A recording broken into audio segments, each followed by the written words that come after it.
Okay, well, I want to give you just a little bit of personal history before I give you the history of the New Testament here. But prior to coming to ICC, I had a college group pastor who invested heavily in me for about 2 years, and one of the main avenues of that discipleship was teaching me Greek very early in the morning before he had work, twice a week in his house or at the donut shop on Old Irvine Boulevard in Newport, if you know where that is. Was it Red Hill or Newport? Yeah, Newport. And I'm not a morning person, so you know it takes a lot to get me to go, but I'm amazed still that I wanted to do that. And for me at the time, I just wanted to know what the Bible said. It was as simple as that. And it seemed like whenever this pastor was preaching, he knew what the Bible said.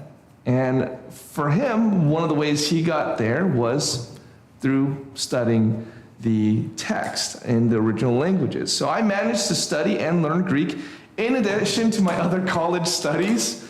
And I'll tell you truthfully, I preferred to do my Greek homework over my college work, which I got no credit for. But I would be at Barnes & Noble's and I would spend hours poring over the vocabulary and the lessons, and I had all this other, schoolwork off to the side, and I would have to say, okay, come on, you gotta spend a little bit of time on your schoolwork. But in truth, it probably made me a little bit better student in my UCI studies. I'd switched from computer engineering to linguistics, and some of that was prompted by these studies. Now, I mention all that because learning Greek is something that really impacted my discipleship as a young adult. And it's something that I use now almost every day.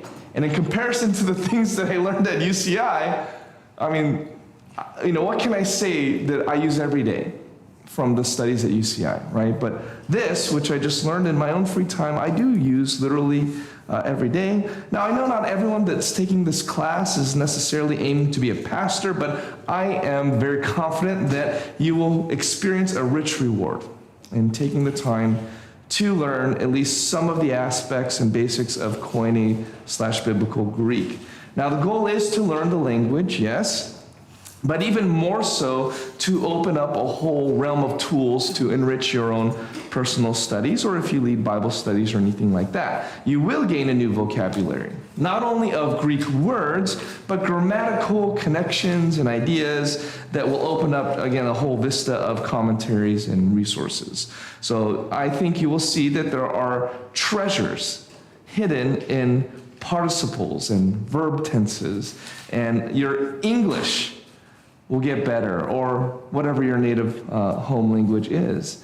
And you'll see that the translations that are made of the Bible into English and Japanese and Chinese and so on, that they're very excellent and trustworthy. And what you'll find is you'll see why the translators did what they did, and you'll learn to ask the same questions that they asked when they were translating. So as a whole, I think this, for me, is a little bit of a indulgence, because this is something I love. Now, I will say off the bat, I am not a Greek scholar.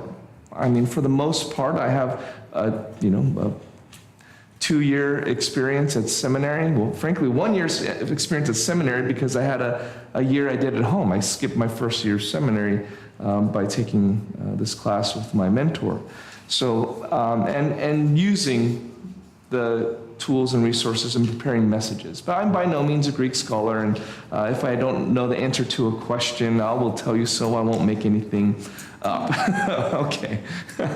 Now, the schedule and the expected class load. Like I said previously, you can take this in a more casual way, in which case I would ask you to emphasize understanding what are the relationships between the words and the sentences and the clauses and so on, and even if you're not memorizing paradigms.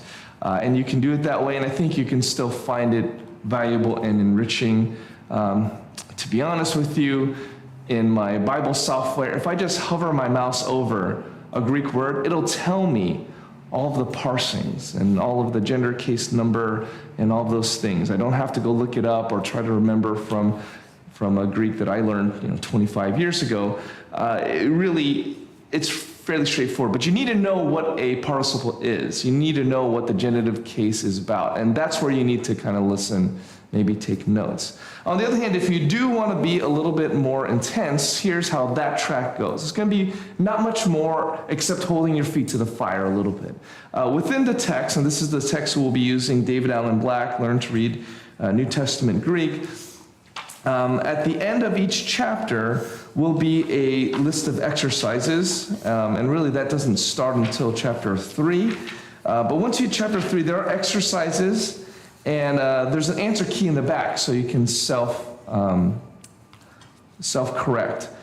And what we will do as far as making sure you've done the exercises is you'll have a quiz. So you'll come in after learning the lesson. So say you did lesson 3, you'll study it, you'll do the exercises at home. On lesson 4 day, I'm going to give you a quiz. And that quiz is just going to be selections from the homework. You will have done it. If you've done your homework, you'll have done it already. Nothing hard about it. And it'll just be a simple grading. I might give it to you, give the results back to you the next week. But that's all it is. It's just a little bit of, heat to keep you accountable. That's what I needed. That's why I took the class with him. And he basically had, if you miss more than 5 things on this, and he would mark every little thing, then you had to redo it. And we'll do something like that. It's not super rigorous, only that you'll be held accountable to a certain degree. So it'll be open book at home, doing the exercises, closed book for the quiz. You can either do it here or take it home with you, but just on your honor, do it closed book, because again, the answers will be right here.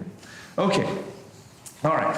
Now, let's talk very briefly about just the principle of language. And here's the context that I want to talk to you about language. Language is ultimately relational. And I mean that in a lot of different ways. And of course, we're talking first about auditory language. Auditory language preceded written language, and for the most part, written language was only to put auditory language in a more durable fashion, some text or stone, right? But it was ultimately originated from trying to capture auditory into written. Now, written language now is almost its whole own art form, you could say, its own communication. But fundamentally, when we talk about written text, we're talking about trying to translate the auditory language of a culture. Now, language is relational. Firstly, you're building on discrete sounds and putting them together. So there's a ah sound and a p sound and a ul sound. And when you put them together, you get apple. And now you're not just hearing sounds, but because of the way these sounds relate to each other and you put them together, now you have a picture of an apple.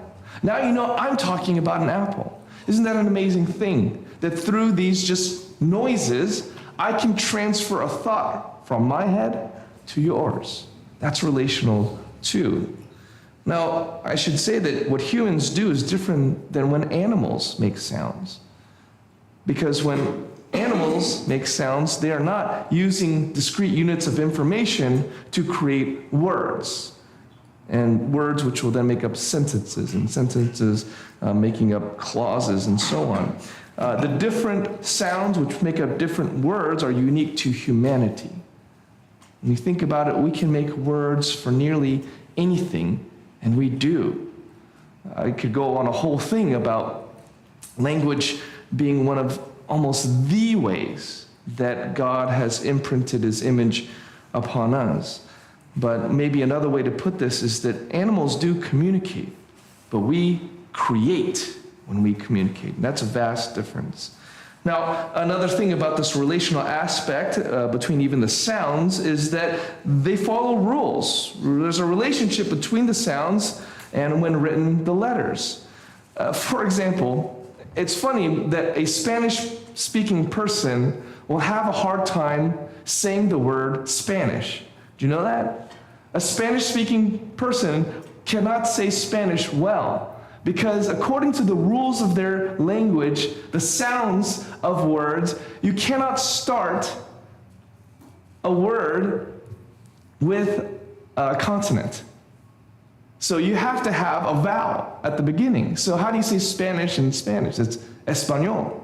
So sometimes you might hear a Spanish speaker, when they try to say Spanish, say Espanish, because it's very difficult for them, because according to the rules of their language, the relationship between the sounds of the words is you don't want that word to start with a consonant. It's kind of interesting. You don't necessarily think about that deliberately. Another example, in English, we say a train, but an apple. Okay? Why do we do that? Well, in English, we prefer not to have two vowels next to each other. And so to say apple sounds kind of awkward, apple. So we say an apple, right? A train, because that ch sound is more of a consonant sound. So the general rule in English is at the beginning of a word, if you're putting a in front of it, that's called an indefinite particle, or definite. Indefinite, yeah, because the is definite. You have to put an n, use an if the word happens to start with a vowel. Now you get weird rules like an honor. It's an honor to meet you, not a honor. Why is that? Oh, honor starts with H, doesn't it? Well, the sound of it, does it start with an H? No, it sounds with a vowel, ah. So it's an honor. So it's not by the simple writing of it. See, it's auditory. We don't like that sounds together to clash. Okay, so we're going to learn, we're going to see that happen in Greek. We're going to see the written language reflect those kinds of rules about the relationships of sounds to each other. And you'll see what Greek people preferred in terms of how their sounds came and combined. Secondly, words have relationships to each other, of course. So adjectives, what do they modify? Nouns. Okay. Thanks for raising your hand. All right. Verbs describe what a noun is doing. Adverbs modify what, Evie?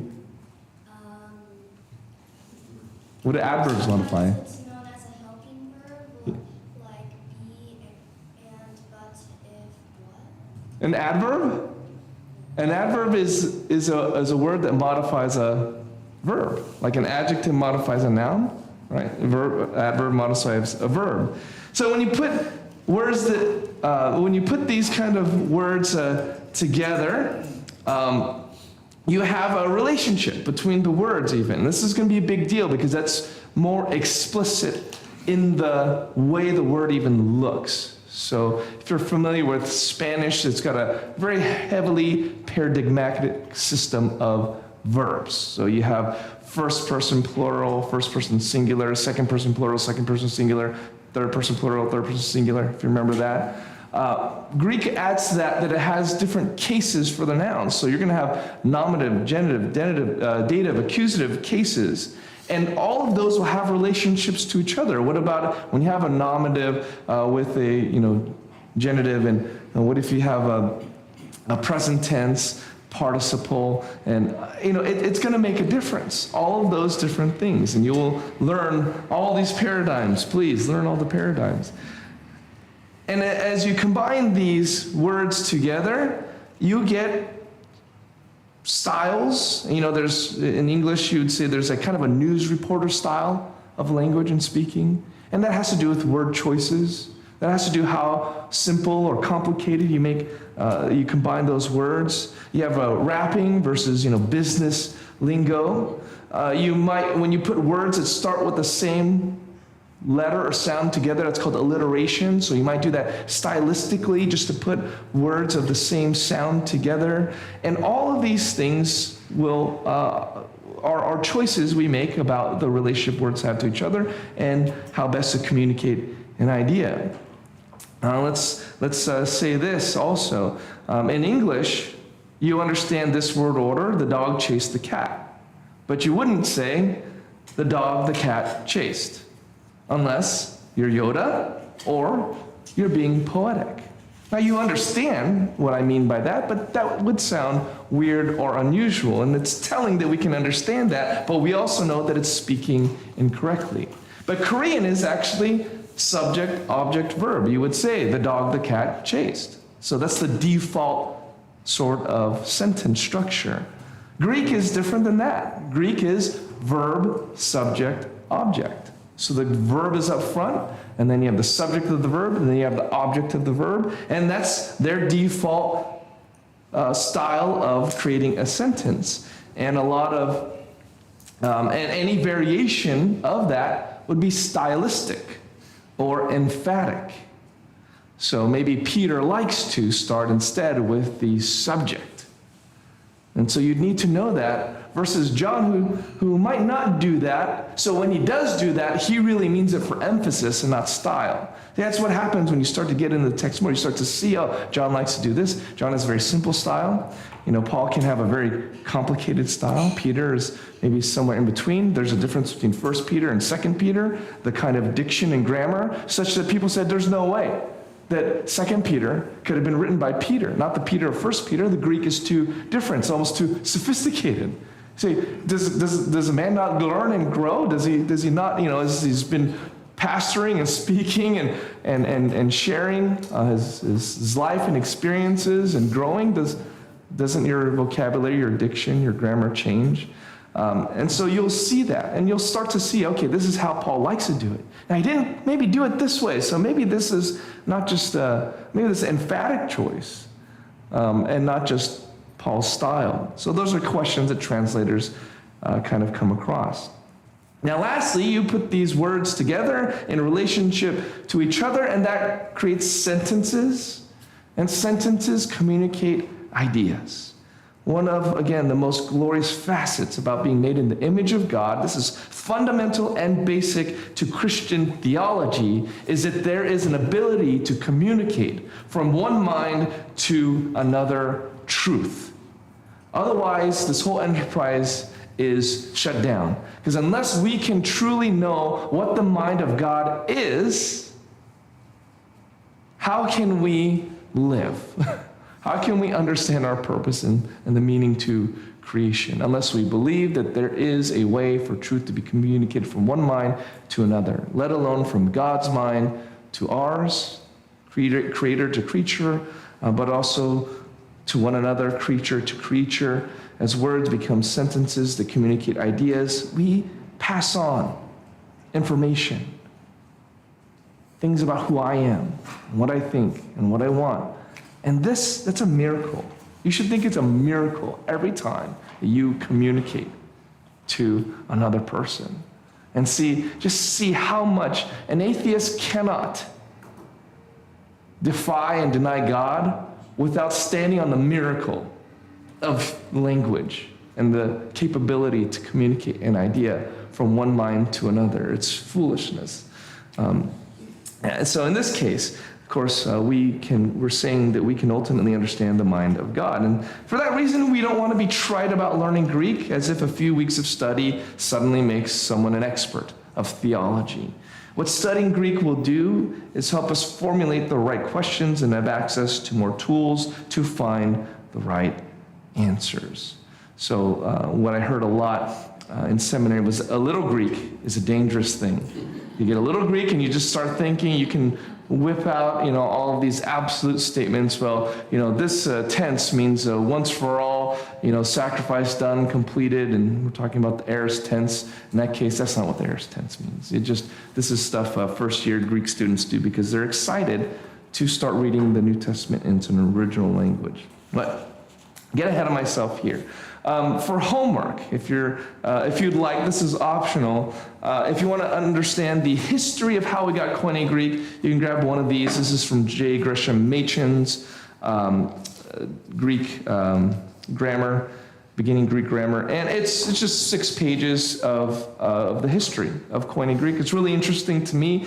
The reason that this is written, the Bible is written in Greek, is frankly because as Aristotle taught Alexander the Great, Philip the Macedonian, who's not even Greek, got a Greek philosopher to teach his son philosophy and, of course, Greek. And so when Alexander the Great conquered the world at the time, he brought Greek into the common language.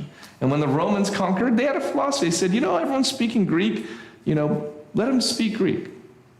And so even in the Roman Empire, you know what the most common language that was spoken was? Still Greek for hundreds of years. It was very cemented in time and in history. And so the reason that the New Testament is written in Greek is because that's the language everybody knew. And that had to do with empires rising and falling, as we've been talking about in Daniel, to be at a point where at the time of Jesus, Greek was the most common language. And so koine means common, because it was the common Greek, but really what we mean is the common language of the time. We have a phrase called lingua franca, which has to do with French, I think, but it's sort of the same idea, but Greek. Okay, I want to show you this. Oh, Victor, do you mind giving me the pointer, the laser pointer? I'm so sorry. So this is the Codex Vaticanus. It's Vaticanus, 4th century.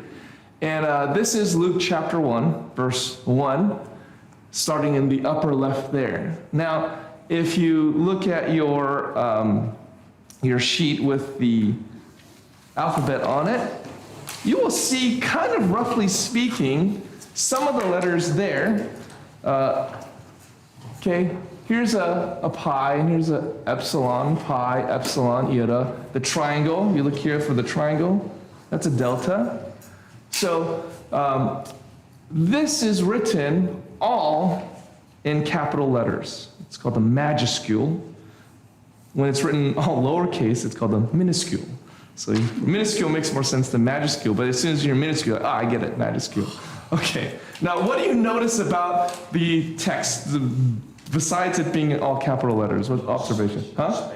No spacing, yeah. Anything else? No punctuation. Anything else? Huh? No paragraphs, nothing, right? They just ran those letters straight across like we are running out of paper. But then they left all this space here. It was a style. Again, originally, when languages first started, it was just to get on paper how we speak. And they were not concerned about anything else because contextually, they would know that this is a payday pair right here, that this is one word that stops here, and that this is polloi. Well, we'd say like P, omicron, lambda, lambda, omicron, iota, that this is a separate word, polloi. Okay, and then they would even just interrupt the word, so it goes from here to here, and it'd just be in the middle of the word. They didn't necessarily care about stopping even the line. But they knew contextually. I know the language, I know, just like if we were to, if I were to write a paragraph, and I should have had an example like this, and just put everything together, all one line after another, one letter after another, you know, you could figure it out. You look at it, and even if there's a little bit of a confusion, like if I wrote, I forgot I had a whiteboard, okay. So say I wrote something like this.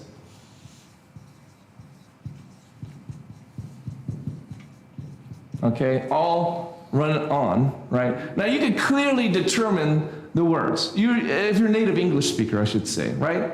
Now, how does this read? Evie. God is now here. God is now here. Did anyone read it a different way?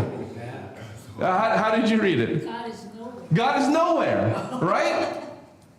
So how would you read that? Well, contextually, if I was quoting, say, an atheist, right, in the previous context, you would know in the context that this is probably God is nowhere. You know, if I'm quoting Dawkins or someone like that. But if we're talking about a saint giving their testimony when they're in prison, and they had, they're praying, and then they suddenly had this great awareness that the Lord was near. You would know in that context, we're talking God is now here, right?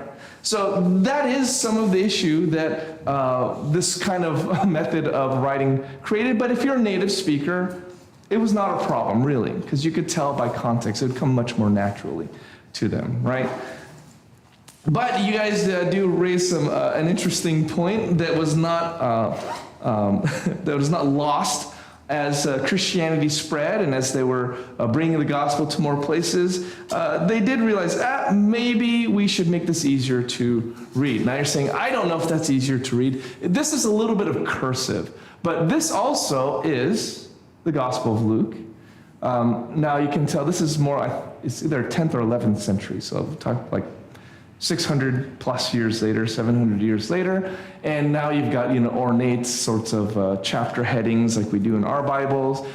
This says Euangelion, so these are all caps. If you look on your sheet, Kata Lukan, so this is the gospel according to Luke, Lukan.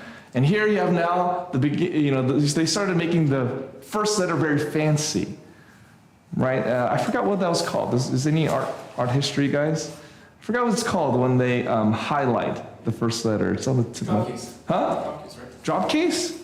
No, it's illuminated. Yeah, okay. So there's that epsilon now at the beginning. They make it nice and big and fancy. And here you don't see quite as clearly, but there's a pi or a p, an epsilon iota. They're all kind of squished here. But what you start to notice is there are spaces now between the words. So this is epedeper again, and poloi, but now there's a little bit more space. You're also getting the introduction of accents, so you know how to say it a little better. Now, what is an accent? We don't write accents in English, but we do speak them. Let's do another example here. So, is this a verb or a noun? Depends. You know what it depends on? The accent. If I put the accent on the front, present, it's more likely a noun. If I said present, it's more likely a verb. You see, and there's a lot of English, and that's a general English principle with ambiguous noun verbs, is when the accent's on the front, present, it's a noun, and when it's on the end, present, it's a verb. So they started to do that as Christianity became more dominant and pronounced. They wanted to make it easier, again, for people to understand and pick up these things. You also had the addition of punctuation marks. And so this little guy here, this dot in the middle, is not, is not an accent. What was the exact term for that guy? It is a punctuation mark. It's like a colon, or I'm sorry, it's it's like a colon. There we go. So that single dot in the middle is like a colon in English. So we'll talk about that in just a minute too. So this now is a modern Greek text. This is the UBS 4. If you pick up a copy of Greek for your own, it's going to look like this. And here, again, kata lukan, it's all caps. And here we have ediper, paloi, same as before, but now not as fancy and cursive. It's like a printed text that it's very consistent printed text. That's the difference, and of course, more obvious verse numbers. These again are accents. The comma in here is the same as the comma in English, and the period is the same as the period. The only thing different or confusing, I would say, is for question marks, they use a semicolon. So if you can get used to that, then instead of a question mark, they use a semicolon. I don't know why they didn't choose the question mark, but I'm not the one who designed modern Greek. Okay. Because it looks like another letter. Yeah, I suppose. I don't know when that became the standard. So, okay. So that's just to give you an idea, a little bit of the history of how the text transformed and changed throughout the years, and just to get your eyes a little bit used to it. Now, for the most part, we are only interested in the minuscules. The majuscules, you'll only see at the beginning of words and at names. I I sometimes remember them, sometimes don't. I'll say it that way. Especially when they're written, what I mean by that is when they're written like this, sometimes I forget. Because for one thing, the C-licking thing is a sigma. It's done that way for some reasons. When it's printed, it's a little bit easier. Just worry about, for now, making intense effort to remember the minuscules. So that's these on the right here.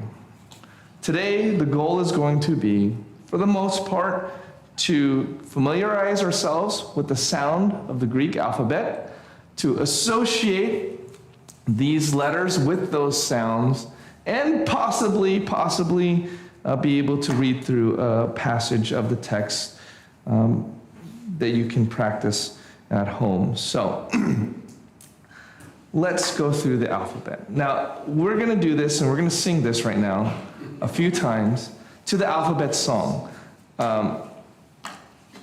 David Allen Black does have a version of the Greek alphabet song in Appendix 2. And this one is, what's the name of that?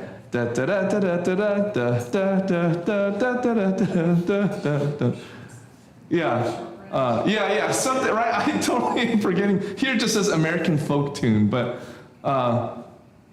something like that, right? I could not remember the name of it, but it's that song, that little ditty. I think you already know the alphabet song. Let's do the alphabet song way. So let's try that actually, going through.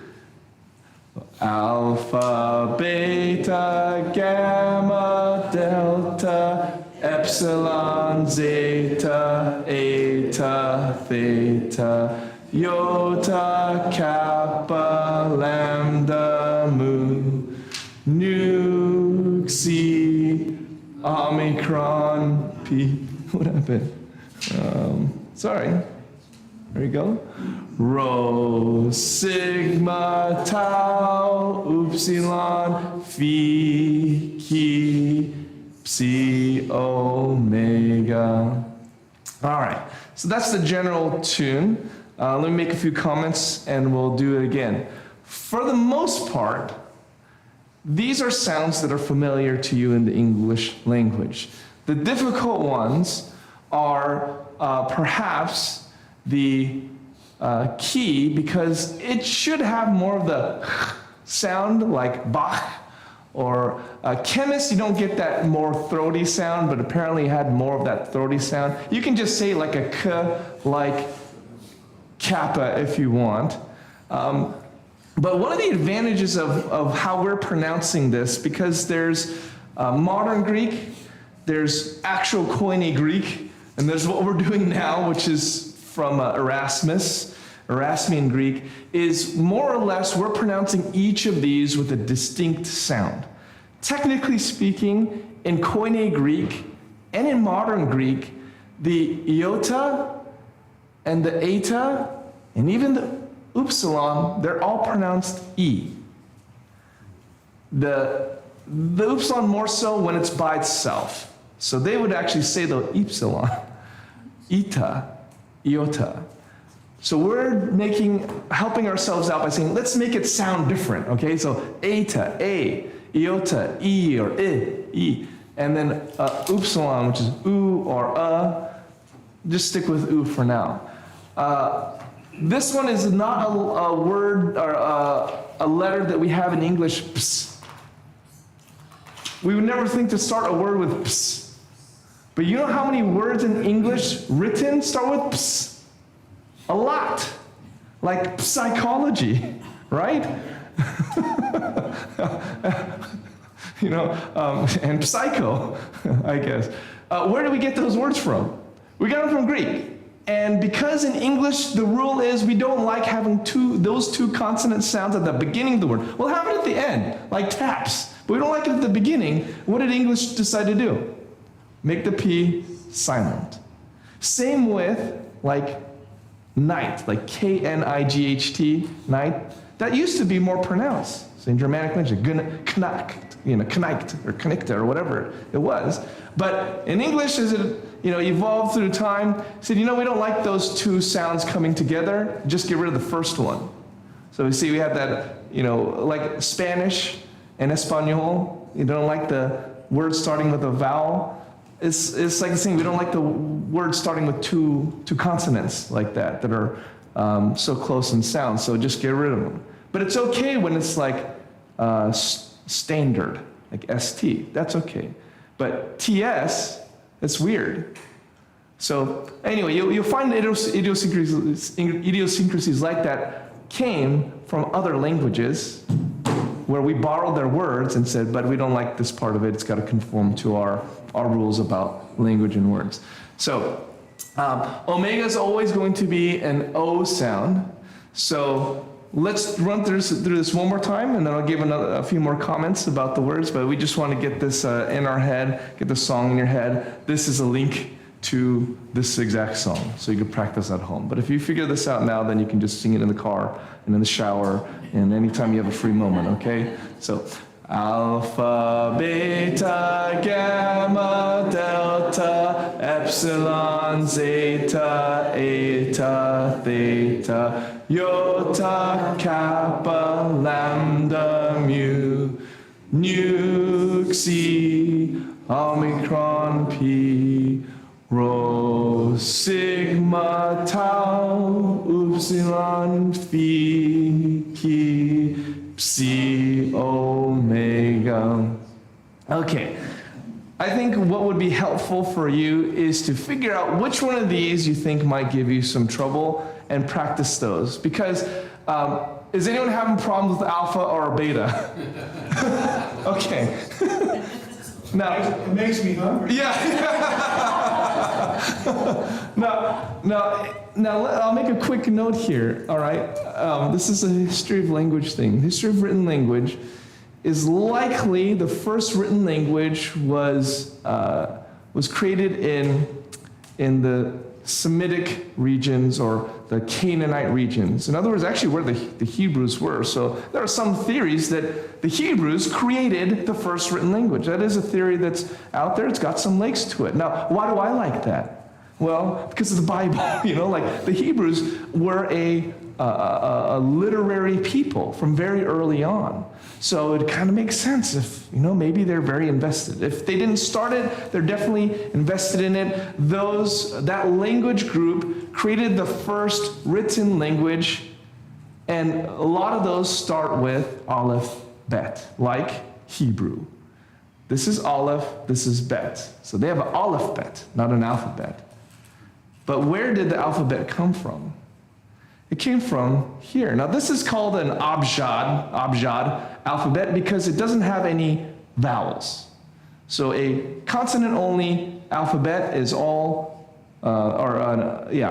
is not technically a full alphabet because there are some letters or sounds that they are neglecting and they were implied. So in the old Hebrew text, it was not only all run on, I should have brought an example of this. It was not only all run on like this, but no vowels. So you had to imply the vowels too. So it would be like, would you be able to understand it if I did this? Maybe. Like if you had real contextual clues about it. But see, originally written language was written in a context where you're just trying to put things down to help you understand what you were trying to say, what someone else was trying to say. You were not trying to write language. That's not how it originally started. I'm making that overly simplified. But this would definitely be more difficult. But what they ended up doing in Hebrew is adding to the text vowel pointings. So added little marks underneath the consonants to denote vowels. The first true alphabet, written alphabet, where every sound had a letter, was Greek.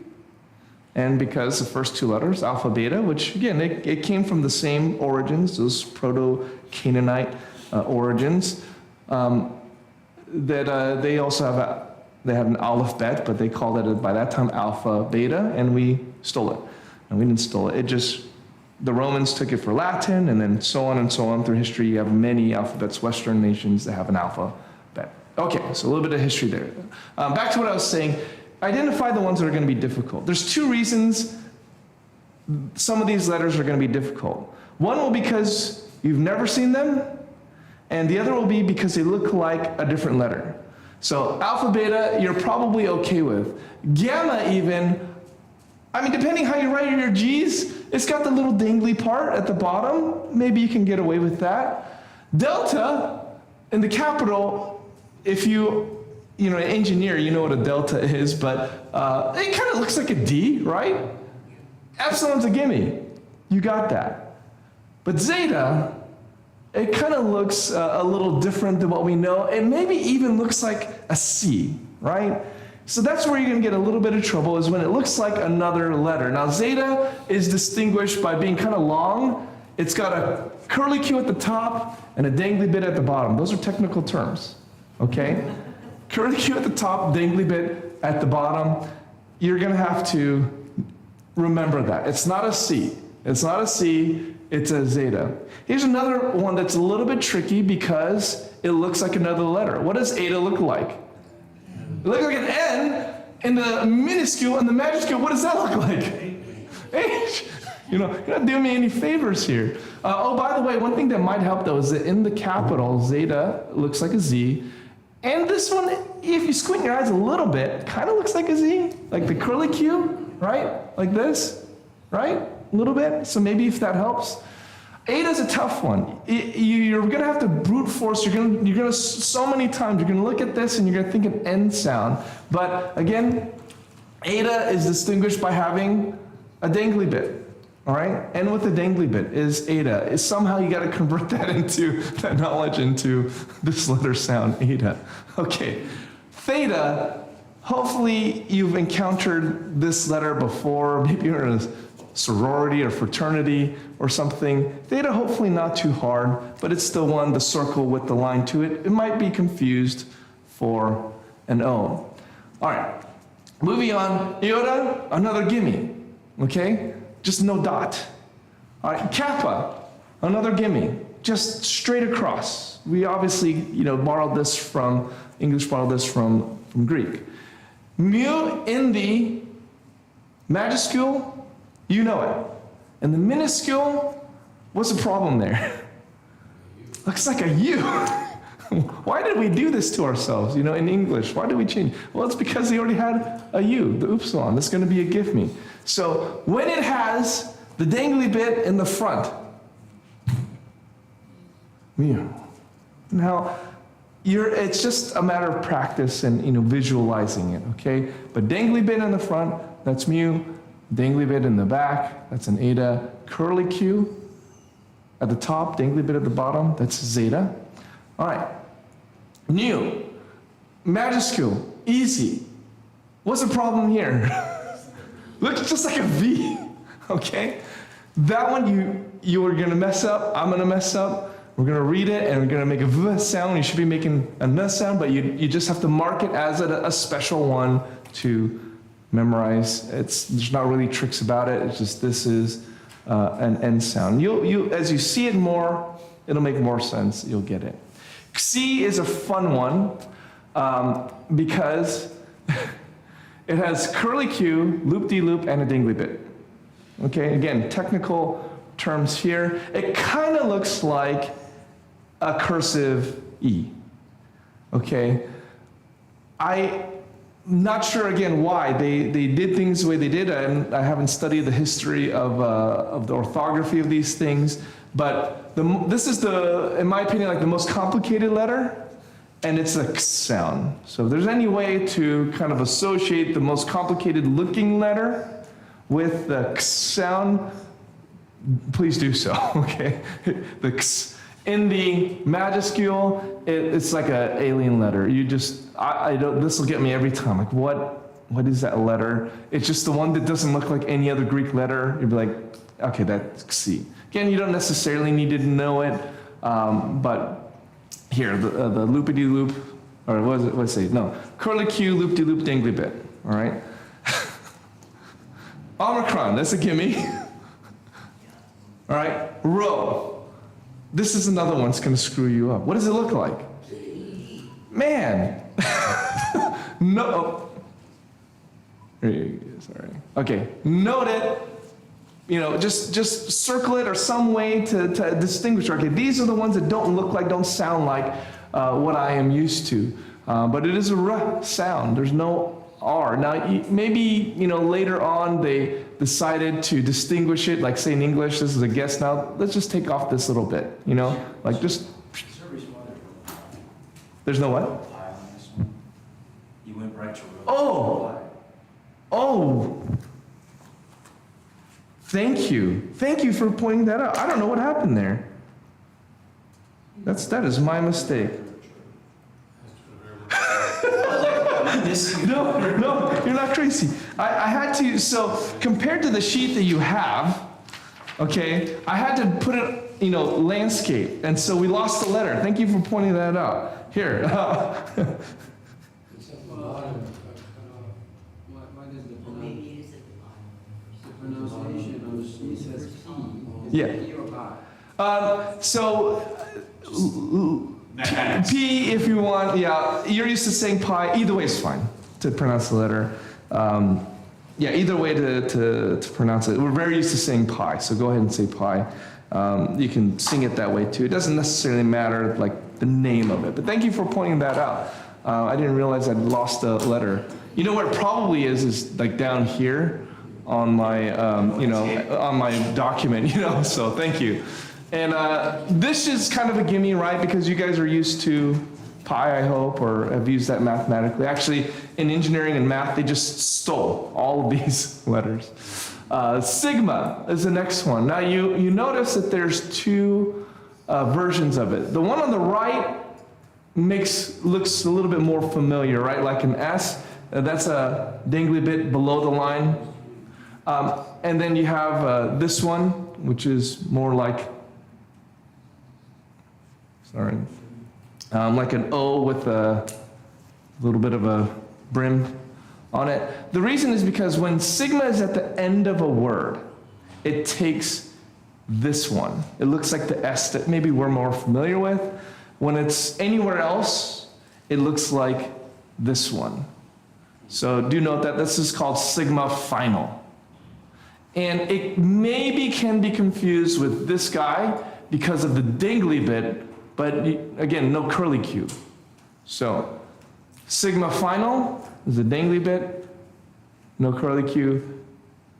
Sigma everywhere else is like an O with a hat or brim. All right. There's no dots at the bottom, right? Yeah. Don't worry about that. Don't worry about that. Yeah. Don't worry about the dot at the bottom. All right. Tau, gimme.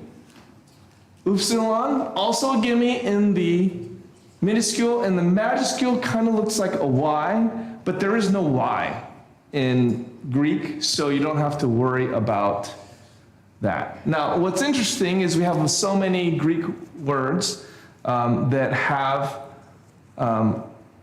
something like hypodermic. It's an upsilon.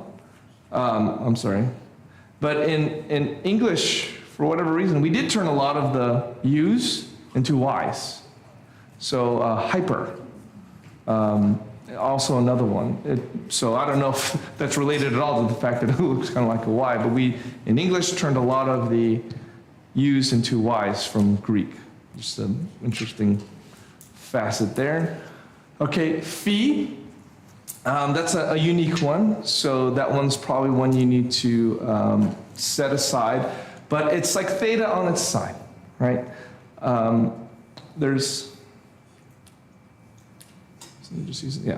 So some people write it either with a circle and then a line, or you'll see it written more like one continuous thing, but it's a circle with the line down. Theta is across, phi is down, it's the f sound. Chi, or chi, looks like our X.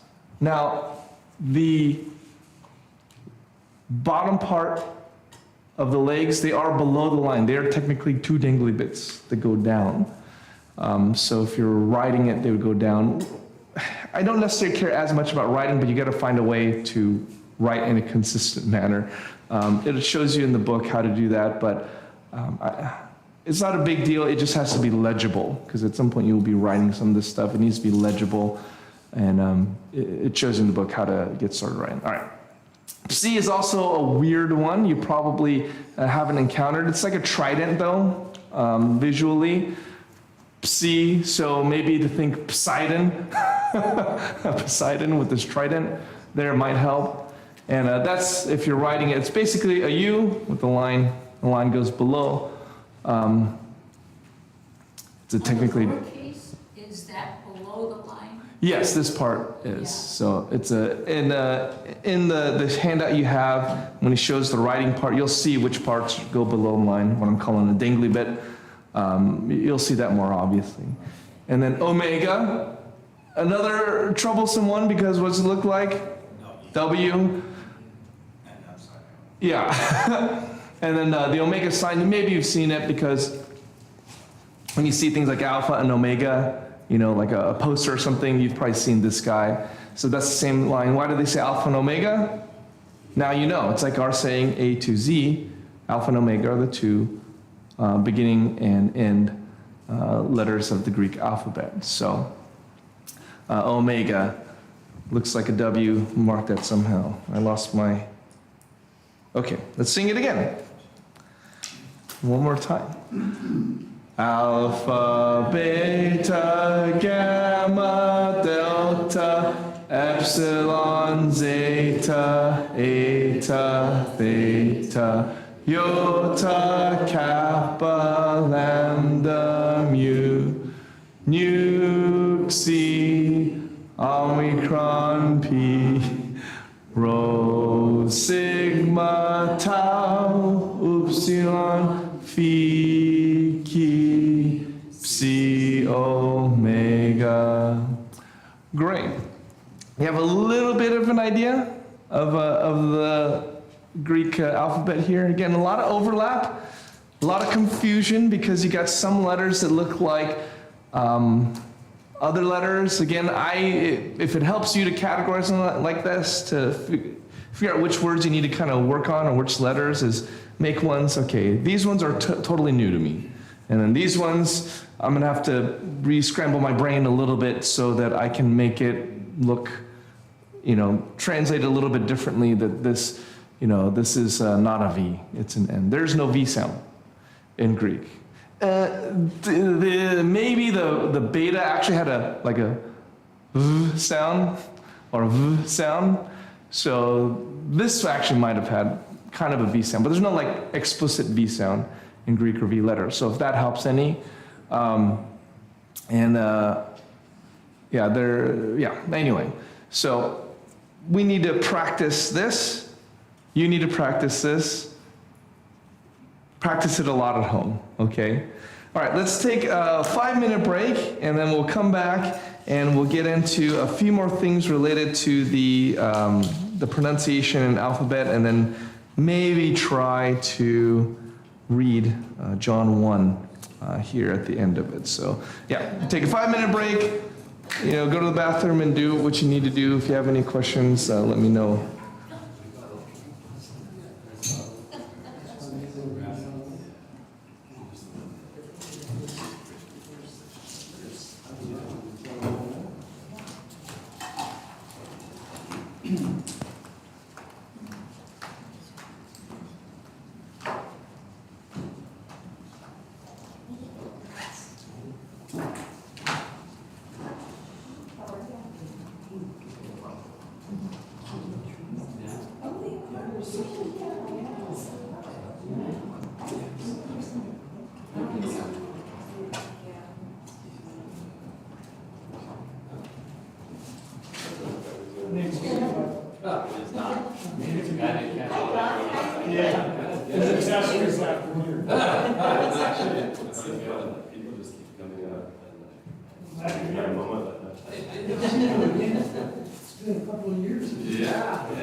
3 months of experience.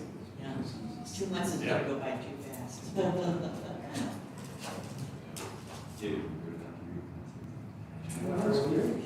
Yeah, I don't think to be, I'm not that good at languages. But this is fine, because I think physics is all this is.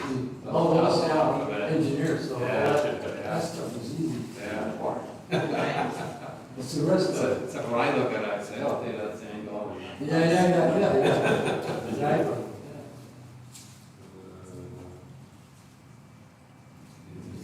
You have a lot of study today. After days, we have a,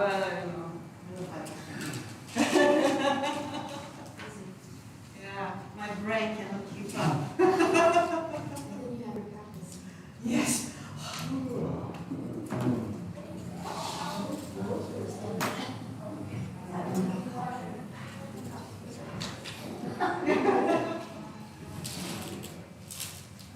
I can graduate because I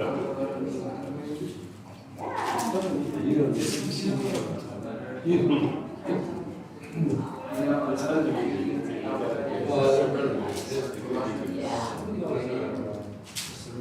Long term, some of A lot of letters looking on there, but it's for the years. yeah. The other one, some of them grew up. Okay. I'll talk about that. But yeah, we'll, Okay. Oh, yeah, sure, all the dances. Should put on dances, Yes, Oh. folk dances, yeah. All three of our boys went to those.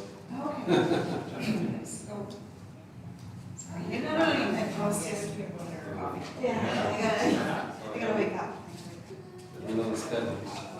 And then goes to Okay.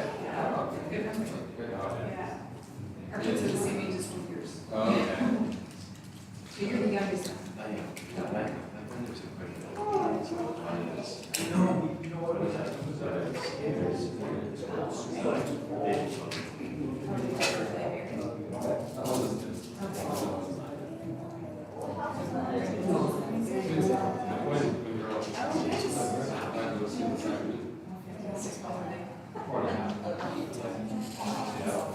I just, twins would speed up to the island.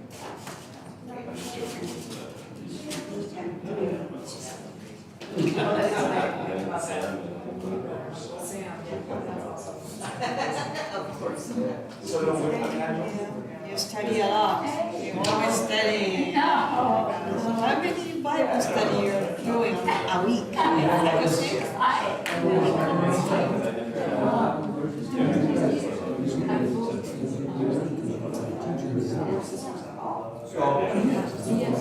think yes, like that. Oh, we did too. I didn't get my church.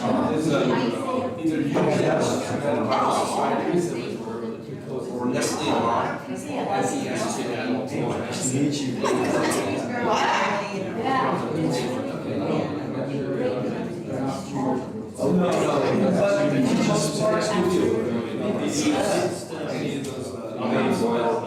what is, yes, I'll go grab it. Yeah, it's called a United Bible Society.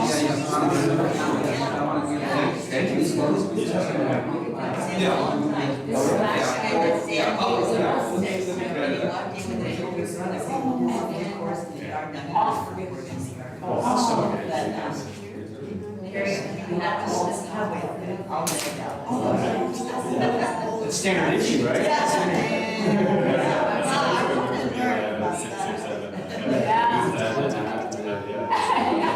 Yeah, we should look for a little more normal. Yeah, I think I do part-time and then, yeah.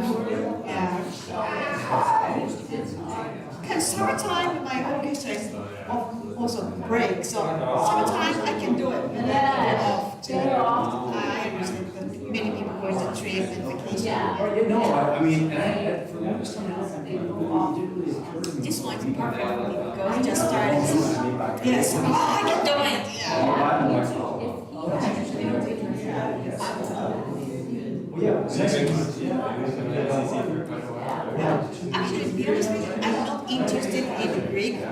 thought this is perfect time to learn you something. Oh, that's So, good. Okay. God sake, we should go. So, Maybe 6 to 6. whatever. We're definitely it's a special place. Oh my goodness, the goal. This makes me more, I get, Oh, this is- I don't you can know, only like do one. smarter than. My English was still perfect. Yeah, I just decided to get it in. Come when I can, I'll watch my YouTube. Well, they play this, but they might not have finished. The other one is listening a lot. Really, the difference is Yeah, NES together. All that stuff. Half of it. They're either on the 28th or 29th. Verb, subject, now. Yeah, and what it is the reason it costs money is because they're still You just discovering. want to enjoy So that's helpful sometimes. You can make certain decisions about past items that is, they're minor differences. Yeah, so that's what you have down here is, say, number 46. You have some. You're trying to get lazy, right? And then it's who told your stuff out. Like, this reads G rating, which is an A, B, C, D, this is here are the manuscripts that support this reading. Alternative is who told, and then it's No, it's not. Yeah, no, I agree. So, it's It's in any case, right? It's in any case. I think parents have to make it right. It's just, now having or what's your especially now, it's like, it's, you've got to be careful. Does it make that much of a difference? Not really, you know what I mean? Yeah. So that's all of these things. Yeah, I mean, I which one is overworked? Yeah, well, the dating And why is not too hard. Now it's Like, they can do that based on the writing, the material, it's that's not too hard, it just you find more, right? So, the reason they have organizations is that, oh, there's no point, so they change their everything usually pretty much, like, oh, well, now we're gonna bump this up from like a B to A, or whatever, right? Like, more complicated. So, like, yeah, so it's not really fundamental. I miss that. Yeah, so they're very nitpicky about each of the things, so. That process, obviously, requires resources. Yeah, so that's why you gotta pay. But it's because it takes. So the photos are great, and it's, No, it's just pointing out what the text, so. That's interpretation. Loan came in funky. Those look and sound alike, but sometimes, like this is. Except for having an investment. Loan is. You went down that way. The second person. Keyboard came in would be first Yeah. person. And it's Yeah, just. I didn't know there was so either much into the it, like it's it's not in tune, living in the wrong climate, like, Yeah, You can buy for baby now, pants, you put you'll, it this one, Yeah. yeah, for now, yeah, like you will build a vocabulary, and I will have a sheet actually next time. I didn't want to overwhelm with too many stuff, but next time I'll have basically all the vocabulary from the book in a handout to study as you go through. Well, we don't need a generic or everything, right? Just the ones for the New Testament. Yeah, for this class, yeah, alternately for just the New Testament. So the way Dave Brown Black does it, I think, is he uses like he uses as his word base the most commonly used Greek words. No, she was. And if you put them down on a list, he takes the most common ones and he puts them in there. That's And right now, Yeah. she's in Italy. Okay. Well, let's get started again here, and we'll do the alphabet song one more time, just to just to remind ourselves we can't do it enough. So, alpha, beta, gamma, delta, epsilon, zeta, eta, theta, iota, kappa, lambda, nu, xi, omicron, pi, rho, sigma, tau, upsilon, phi, chi, psi, omega. Good job. There's marked improvement there. Not just in your singing ability, but in getting the text right. A couple notes from the chapter as well. There is, and this is a relational thing, okay? Letters and words relating. But when you have a gamma before a kappa, chi, or another gamma, and these are all those guttural sounds, right? They're like, those are all kind of back there. You can call them gutturals if you want. If you have two of them together, the first gamma becomes a N sound. So, for example, common word is angelos. You have alpha, gamma, gamma, epsilon, lambda, omicron, sigma. And yet we would pronounce it not agelos, but angelos with the N. Just one of those rules, all right?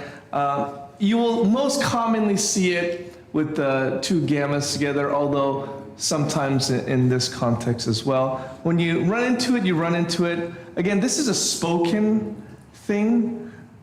In a way, it doesn't matter when you're reading it. If you can identify that this word, I would know this word is angel.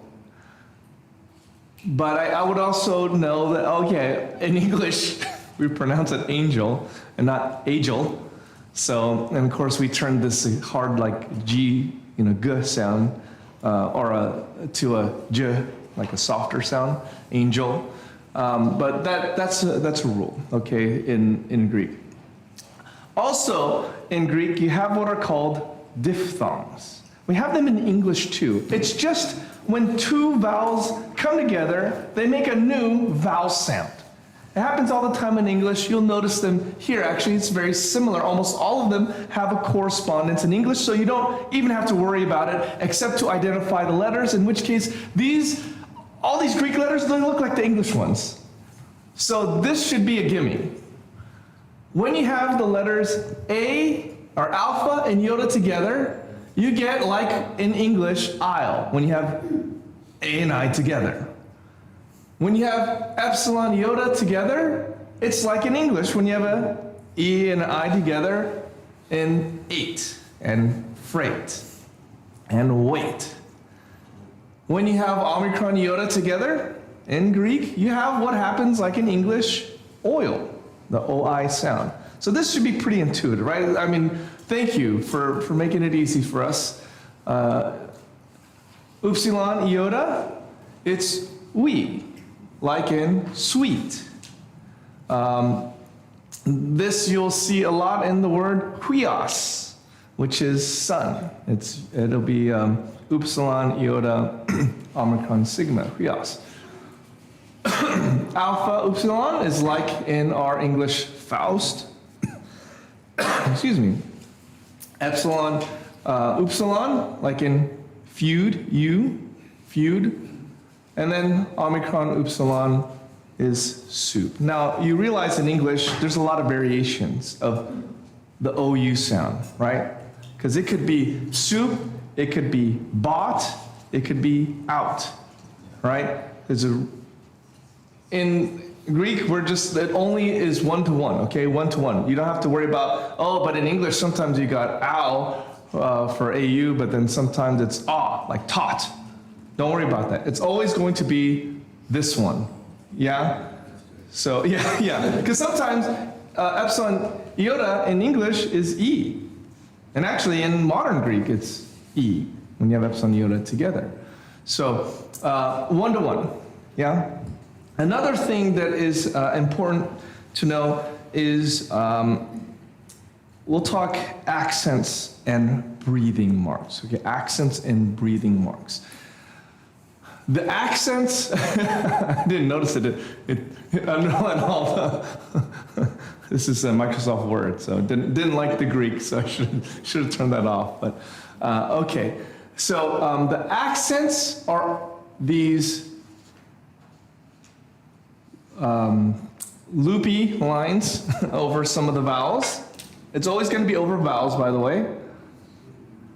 And the accents like this and the accents like this. They are, I'll give you the technical terms. They're in the text, but the long kind of rainbowy looking one is called a circumflex. The one that goes this way, let me see here, this is called the acute, and then the other way, like this, is called the grave. So circumflex, I did it backward here, acute, grave. You don't need to really know those. You don't need to know the words. Just know that when you see them, that's where the emphasis is, okay? So, and when it's a circumflex, you're just kind of gonna lengthen the sound a little bit, like you're in the South. So just draw it out a little bit. Just make it a little longer with the circumflex. But otherwise, you can treat these accents just with a little more emphasis, all right? So don't overthink it. Again, we're not so focused on speaking Koine Greek. No one speaks it. A Greek friend, and it would be difficult for him to make sense of, if I pronounced it, he would have no idea what I was saying if we pronounced it the way we're pronouncing it. But to a certain degree, some of this would be lost on him as well. The other, and this is more important than the accents, it's called breathing marks. And breathing marks look like, sorry, I'm cluttering this up here.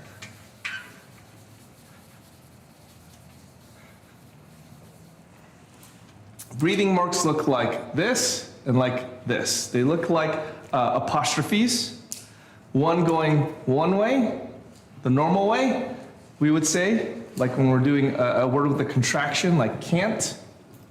It's like this. I should not write it like an accent if I'm trying to make my point. Okay, right?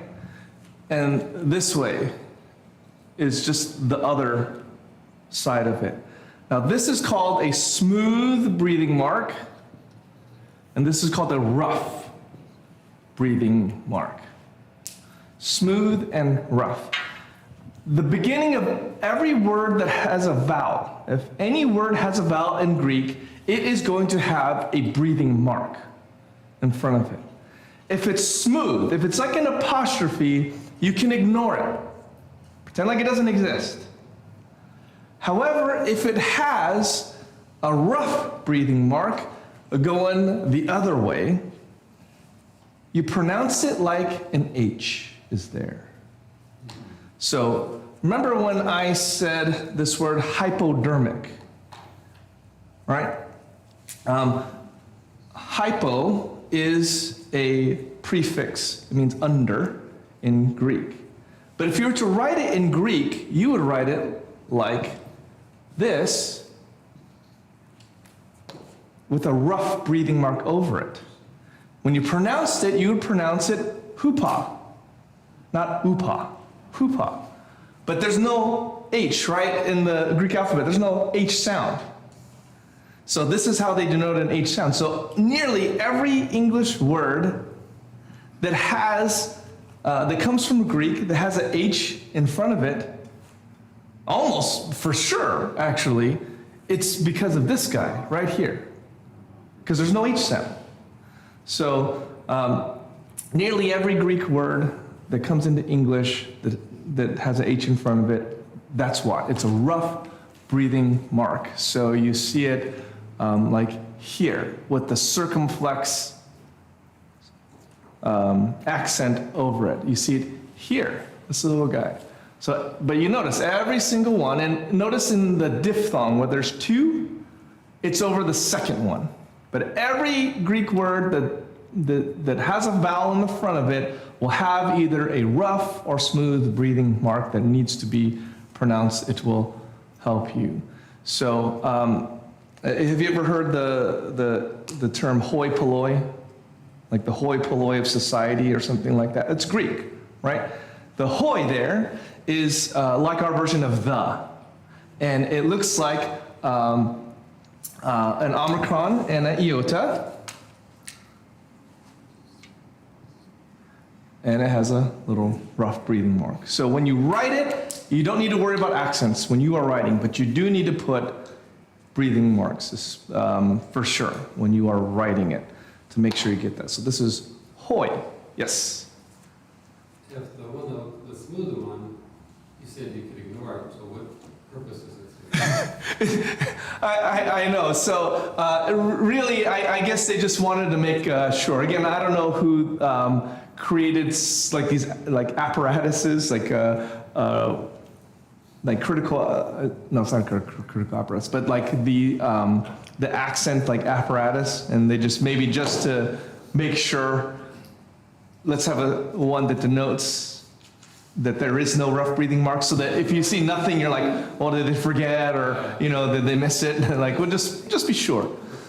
Yeah. So here is a ooh, but there is a Greek word who, and so that would have the reverse apostrophe on it. So it really means no H? Yeah. I guess you could put it that way. Yeah. Yes. So, okay, I've got two questions. One Yeah. is the rough breathing mark, which is in the middle of a word. What does that do? It will never be in the middle. The rough will always be over the vowel In the beginning? if the word begins with a vowel. There are some exceptions. I think there are some words, and I'll have to get back to you, I'm almost positive. There are some words that start with ro that have a rough breathing mark, I think. Because I want to say that is preserved in English words like rhetoric. But I need to double check that. Have you ever wondered why there's an H in rhetoric? I think that's why. Let me get back to you on that, though.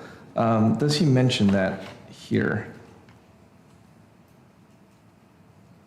Yes. When used with rho, however, the rough breathing is generally not produced. Like rhetoric and rhododendron. You got the H in it. Where did that H come from? It's from the rough breathing mark in Greek. So, okay, he did mention that. All right. Lastly, when it comes to diphthongs, sometimes they do want the two sounds of the diphthong to both be pronounced. So instead of being like Faust, like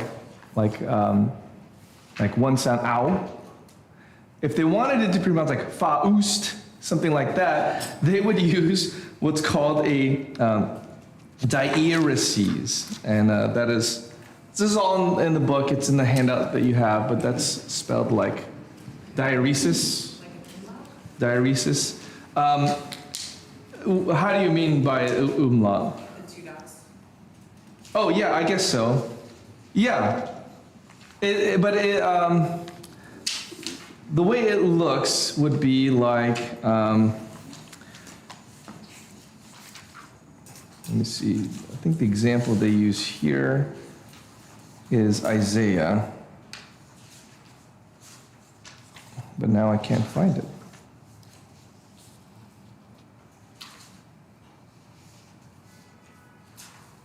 Come on.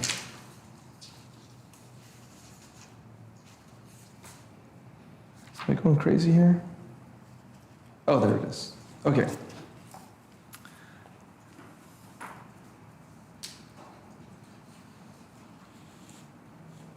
Yes. Oh boy. All right. So you have in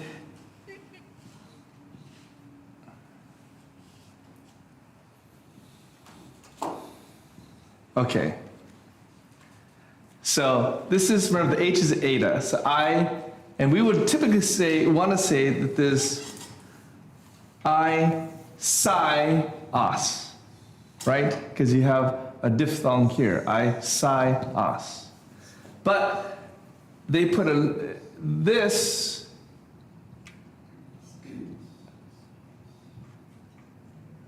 actually has a little 2 dots over the I. And that means you are to pronounce it distinctly. So instead of having, say, 3 syllables, a, psi, os, this is a, sa, e, os, where each vowel is being distinct. Does that make sense? You're not going to encounter it too much, but it says a, sa, e, os. Because, no, don't treat this as a diphthong. That's with the 2 dots, like a umlaut, I guess. The technical term for it is diaeresis, or diaeresis.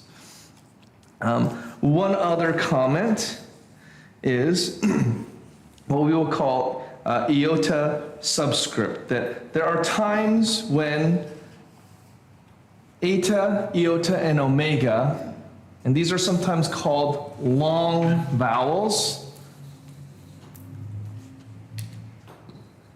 because they're not like short, like eh is short, but e is kind of long.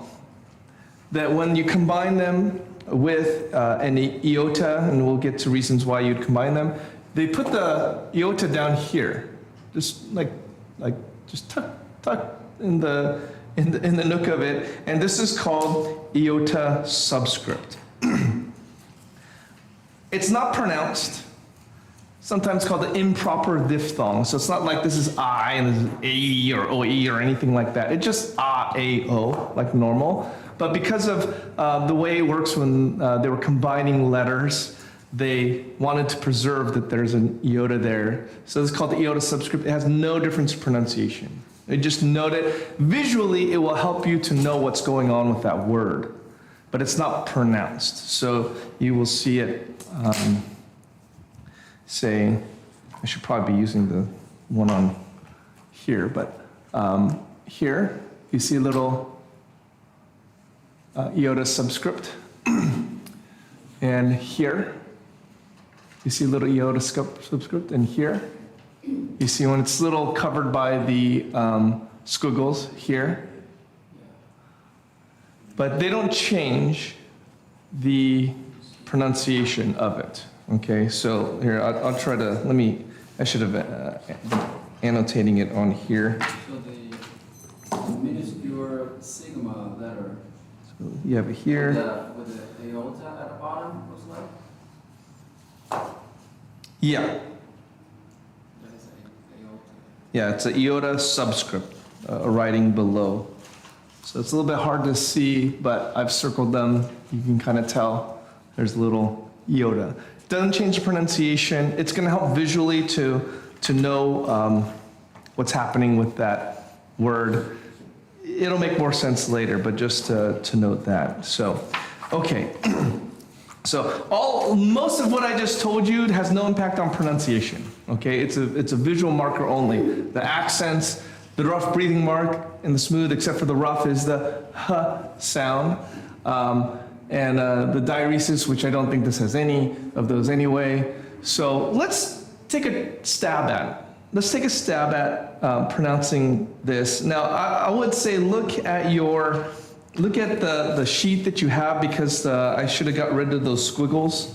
I didn't even think about that when I was making it. So it's a little bit harder to read.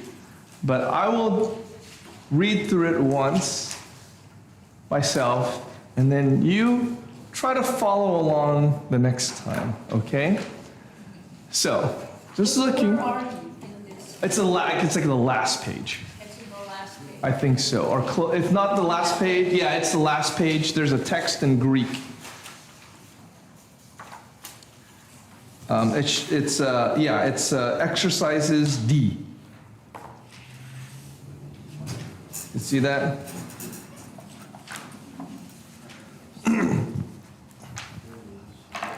Oh, I'm sorry, do you have one? I think they're out. Okay, they're out. Oh, really? Do you want me to pass? Evie, can you give Mr. T yours? Do you mind to share with Anna for a second? Or are you guys already sharing? The one that's the copy of the book. Yeah, that one. Do you mind sharing that with Mr. T? Can you share with Anna? Yeah, and I'll make you a copy in a second. Wait, what part? It's D? Yeah, it's a page 9. It's the last page. Okay. So, again, just noting the rough breathing mark there, right? Something to keep an eye out for. So pretend there's an H there. So this would be hutas, kind of drag out for the circumflex. Hutas, ain, it's an eta, n, r, k, pros, ton, theon. Panta, so the reason, like this is not a diphthong, right? Epsilon Omicron is not in that list of diphthongs. So those are pronounced separately. It's not, you don't need a diaeresis or anything like that because they're not a diphthong. Does that make sense? Okay, so theon. Panta, diau, tu. So you'll see what this is this is dia, like diameter, through, and because this ends with the alpha already, it's kind of like English. They don't like the D, dia, and then au2, like the two vowels together, so they're like, let's just contract it, and they got rid of the ah, because it's double. It would be like dia au2, and they just said, let's make it dia au2. Dia au2, egeneta, kai, choris, au2, egeneta, ude, and then note here, it's a reverse one, hen. Hen means one. Reverse, or not in reverse, but a rough breathing mark, ha, geganen, en, auto, zoe, ain. Again, it's smooth. Kai, it's a diphthong. Notice this is a rough breathing mark. He, zoe, ain, ta, phos, tone, anthropone. Anthropone, it's accents here. Kai, ta, phos, en, te, skatia. So remember the accents here and the iota subscript, no change in meaning. Phine, two diphthongs, the alpha iota, epsilon iota, phine. Kai, he, skatia, au ta, u, katelaben. Katelaben. Do you know what passage this is? So I'll give you some clues. Arche means beginning, like archaeology. Theon is God. Panta is all. Egeneta is was made. Yeah. John 1. Chorus is without. Geganen, again, is like egeneta, is made. Zoe, life. Phos, like photon, light. Anthropone, like anthropos, anthropologies, man. Skatia is darkness. Phine is appearing, like an epiphany, like the PHNY part is like an appearing. Katelaben, overcome against it. So this one was in the beginning with God, all panta, all through him, all things through him were made, and without him, this is made, not even one. And without him, not even one thing was made. which, yeah, well, depending on, see, there's a punctuation thing. Would you say which has been made?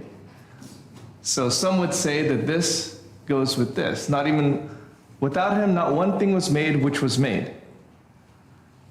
But here, I don't know if this is UBS or who did it, they decided to put the punctuation here to make that which was made in him was life. See, there's a translational difference, right? If I say, not one thing was made which was made, and then as a separate statement, in him life was, versus, and without him was made not one thing which was made. Or I'm sorry, that's what I just said. So the other way to read is that which was made, in him life was, or had life, or had become life. The translational difference there, depending on the punctuation. And the life was the light of men.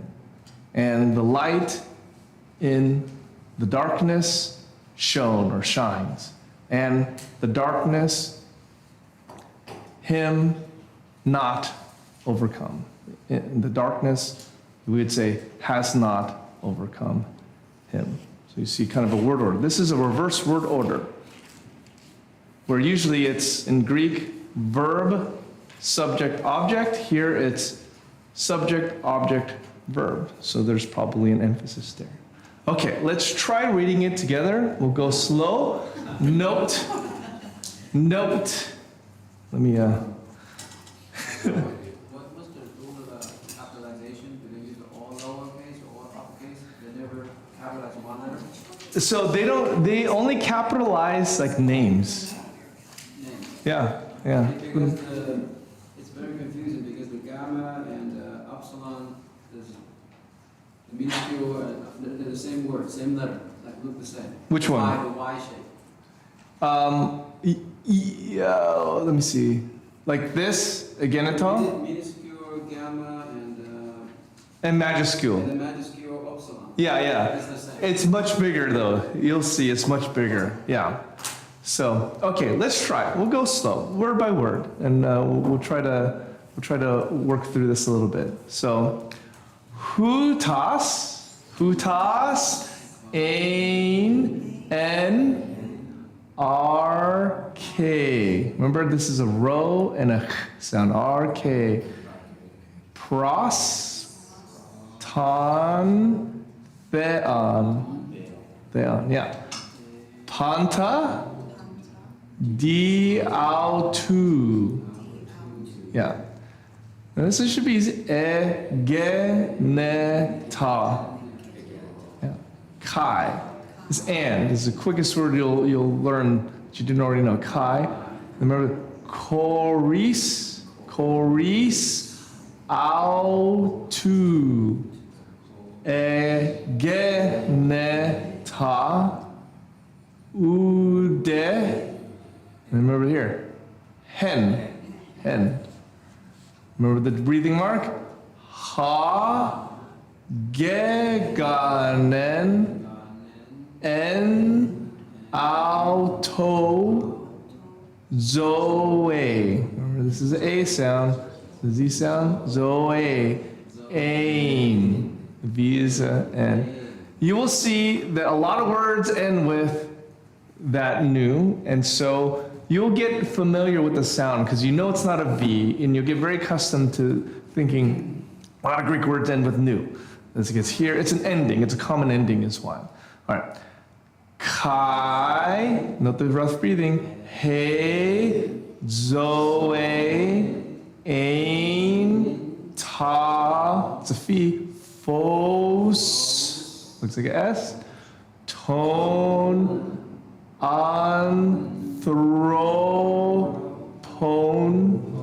anthropone, yeah. Kai, ta, phos, en, te, scatia. And then there's a phi there, two diphthongs, phi, ne, kai, note this, he, Skatia.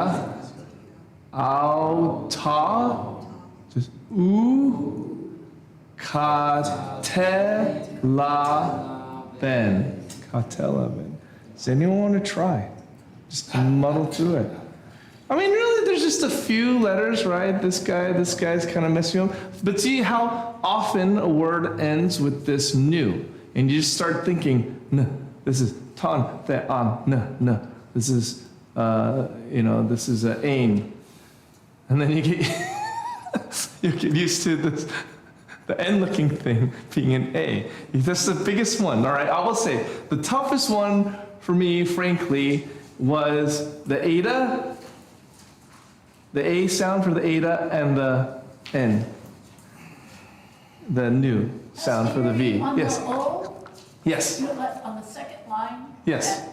This one? That is Omicron, right? Yes. So it's pronounced ah, though? Ha.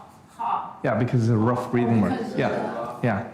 But all the other O's, you're pronouncing it ah. Yeah. It- Like so omelet. It's not, oh, it's not on.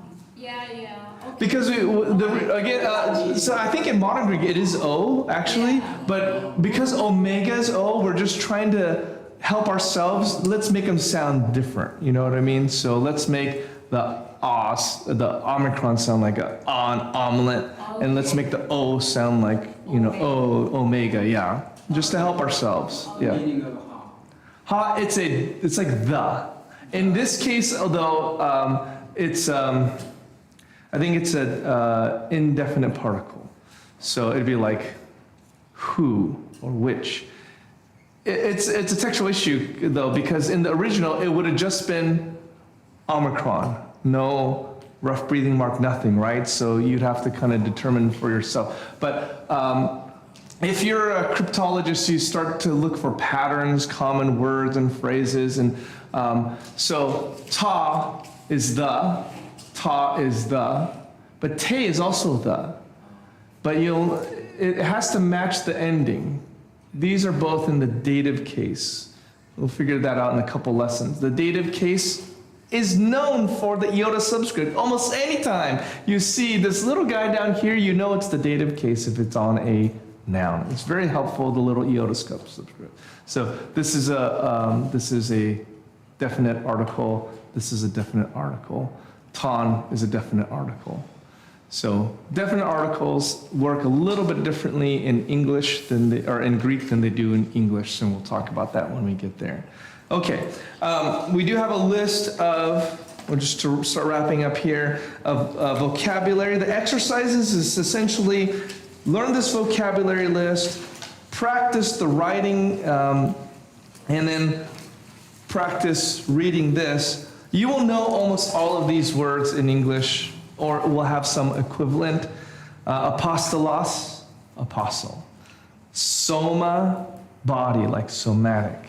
Phone, sound. We get the word phone from it, like megaphone and all those phone words. It just means sound, though. It comes from Greek. Cardia, heart, like cardiac. Phobos, fear, like a phobia. Genos is race. Philippos, Philip is a name. Exodus, a departure. We get our English word exodus from it. We don't get it from the Hebrew. Zoe, life, like zoology. Petros, Peter. Theos, God. Gune is woman, like that's where you get gynecology from. Pater, father, paternal. Psyche, soul, like psychology. Literally, psychology should have been the study of the soul. It's become something, a little something else now. Polis is city, like metropolis or political. And Christos is Christ. So you should not have too much of a problem with the vocabulary, since so many of those have English roots. Okay, any questions? It's a little bit of practice, a little bit of training your eye, but any questions about today? Question? Yes, sir. I didn't identify which letters were vowels. Oh, true. So the vowels would be alpha, epsilon, eta, iota, omicron, upsilon, and omega. So alpha, epsilon, eta, iota, omicron, upsilon, and omega. So what's the 7? 7 vowels. Yeah. Is that identified anywhere in the book? Good question. Probably. Yeah. Yes. Yes, it does. Are we gonna talk about a group order? Group order for the book? Oh, yes. Okay. So let's talk about that. Let me end the stream, and then we'll talk about some logistical things. So let me pray. Heavenly Father, I thank you again for the opportunity to share, just on a personal level, to share something that means a lot to me, something I enjoy, and let alone for that to be something that might encourage the saints to dig into your word. It's a double blessing. And so I thank you that you have brought this occasion and this opportunity to our church and to our people. I pray that it might be profitable and used by you to not only encourage our souls, but that it might be something that we feel we can go out with and might stir us to good conversations and chances and opportunities to share about you and what we're learning. So thank you again, Lord, and prompt our minds, stir up